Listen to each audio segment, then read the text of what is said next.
Okay, let's talk about utilization. Utilization makes up to 30% of the overall credit score. In some cases, even more than that, depending on the depth and width of your file. However, if you don't, let's start with this. If you do not have utilization, which by the way, only comes from revolving accounts like a credit card, then you need to open up the credit card. If you're one of our clients, we would have given you these instructions, might have added an authorized user along with that to give the history, but ultimately you want to open your own credit card. Now, the question I get all the time, or I hear a lot of conflicting information about, is what is optimum utilization? In other words, what gives me the most points? Where do I keep that balance? How do I use this credit card to get the most points on my file? Well, here's the answer. And we're going to discern through all the other stuff you've heard. And again, this information is focused around the lender scores, the scores that the lenders use. So important.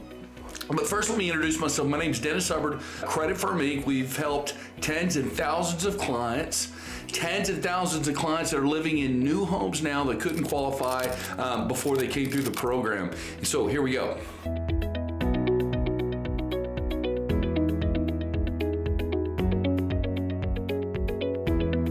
So utilization, so important, so much conflicting information. What is optimum? What gets me the most points? And let's debunk a few things that you've heard out there. First of all, utilization is the percentage between the limit versus the balance. What percentage are you using? So for example, if you have $1,000 worth of limit credit card and you have a balance when it reports of $300, you're at 30%, okay? Well, let me tell you this, anything under 25% is considered good, but what is optimum? Optimum would be maybe 5% or less, but not zero.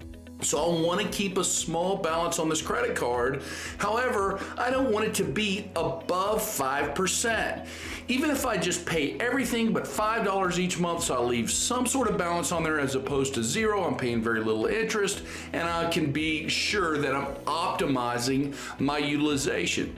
Very important. Now, what if you have multiple cards? Well, you can pay them all to zero, but leave one of your major cards with a balance that's reporting each month. So that means you almost have to use it at least once a month. Maybe that's a tank of gas, so you can at least cover your minimum payment so it doesn't pay it back down to zero. You tell yourself, hey, whatever I use on this card, I'm gonna pay off each month, and you get a tank of gas, maybe you get some groceries, you get your bill in, they're asking you to send them $25 minimum payment. We ignore that. What is my balance? Well, let's pretend that balance is $175. I want you to pay $170.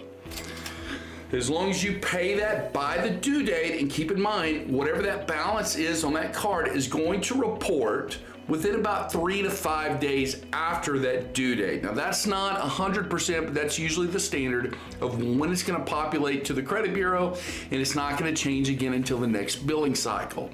So I know some of you guys have heard things like, well, as long as you pay it under 30% is perfect, or pay it all down to zero, or you gotta have X amount of credit cards. And I've heard this one many, many times, don't ever use more than 50% of your limit. Listen, it doesn't really matter how much you use between billing cycles. All that matters is what you pay it down to, and that's reported on the credit bureau, okay? Hope that helps you. We'll see you on the next one.